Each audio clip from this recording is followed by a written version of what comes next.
Excellence on the track.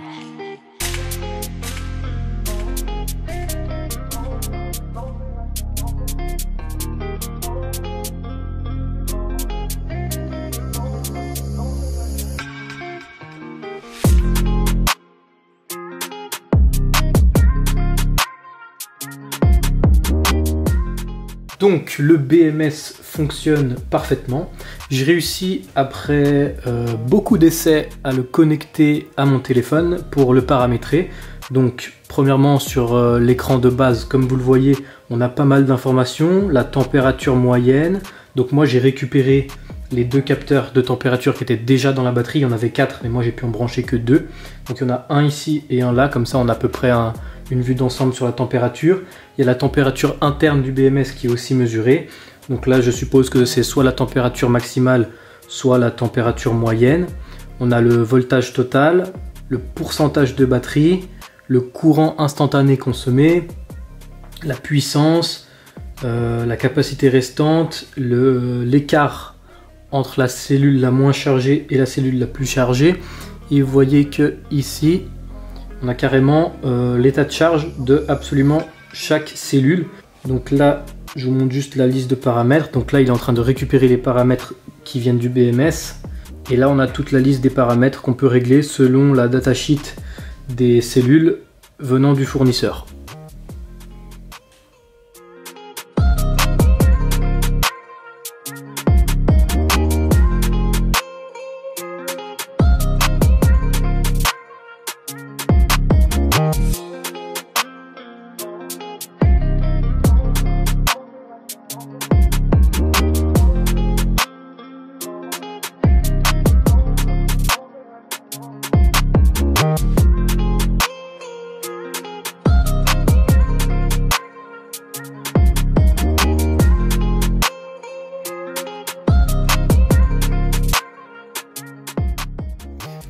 La batterie est terminée. Au milieu, on a nos 100 cellules. Donc il y a 20 fois 5 cellules en parallèle, ce qui nous fait un total nominal de 72 volts. Là, pour que ce soit plus simple à manipuler, j'ai doublé les câbles, comme ça ils sont plus fins, et puis j'ai pu me rebrancher dans le connecteur d'origine. Et au lieu d'utiliser seulement 2 prises du connecteur d'origine, j'utilise les 4, comme ça je répartis mieux la puissance qui passe à travers. Du coup, j'ai pu garder les connecteurs d'origine. Je sais pas s'ils sont standards, en tout cas j'ai essayé d'en commander qui ressemblent et c'était pas compatible. Mais j'ai quand même choisi de les garder parce qu'ils sont tout petits et tout fins. Et ça c'est bien pratique pour gagner de la place sur la petite motoneige. Pour en revenir à la batterie, le BMS a une sécurité interne que j'ai réglée à 55 ampères. Ça veut dire que si on tire plus de 55 ampères, il va couper la charge.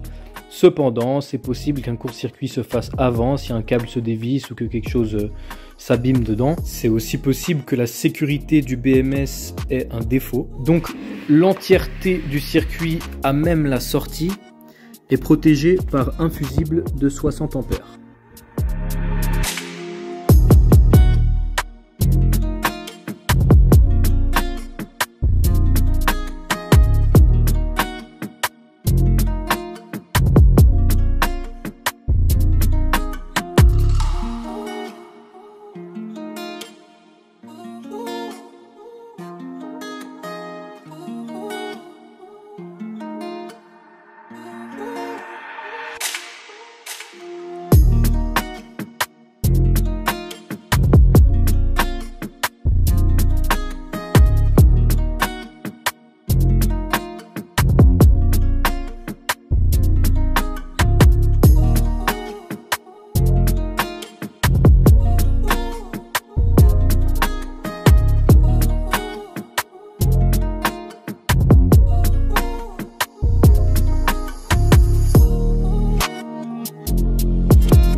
Voilà, donc là j'ai modifié le tendeur de la chaîne. Avant ça tapait au point de rotation. Maintenant ce que j'ai fait, c'est que j'ai décalé le support un peu vers la gauche.